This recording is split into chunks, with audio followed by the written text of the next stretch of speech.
The British teacher, killed by pirates whilst on a bucket list adventure. Emma Kelty loved travelling and craved adventure.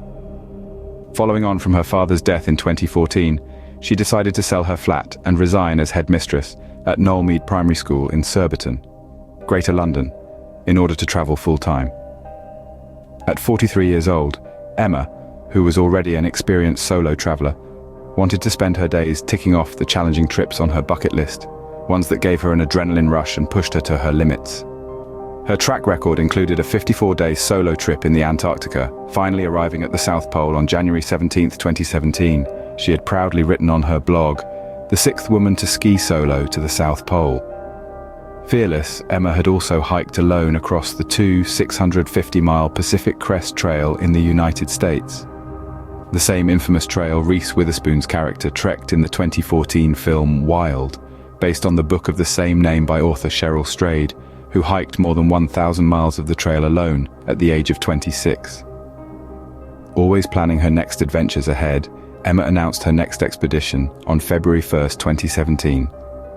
She would be kayaking the 4,000-mile-long Amazon River, one of her biggest ventures yet. She would be starting her journey at Rio Marañón in Peru and ending at the Atlantic Ocean. The Amazon River's length is the equivalent distance from New York City to Florence, Italy, or Galway, Ireland to Moscow, Russia. With Emma's blog soon garnering the attention of the BBC, she was interviewed during her preparation for her journey. When asked about the potential dangers that the trip posed, Emma responded with, "That's half the challenge." "But it's about minimizing the risk," she continued.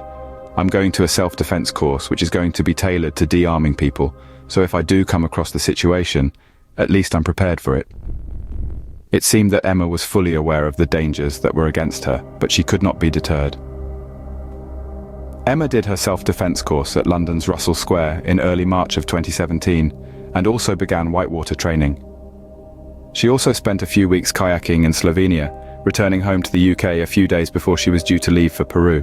On June 15, 2017, Emma landed in Lima, Peru, ready to begin her adventure. She detailed her trip on her blog, Instagram, and Twitter pages.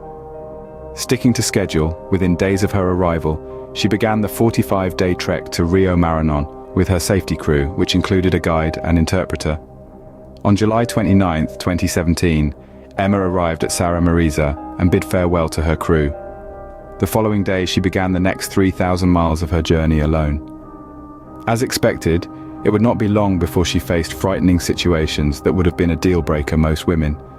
But Emma had a vision in mind, and she was not going to let anything stop her from achieving her goals. In a tweet posted on August 21, 2017, she told her Twitter followers of how she had paddled hard upstream to reach a wee beach on the opposite side of the river to rest, only to find a man waving a machete and ravens eating whatever he had killed. As I paddled hard away, I could hear his shouts. Tragically, Emma was seeing glimpses of what was to come. In an ideal world, she would be able to complete her journey without having to face the likely dangers posed by sick and depraved individuals who would take advantage of a vulnerable woman traveling alone. But sadly, sometimes we must see the world for what it is and realize the true dangers we are in.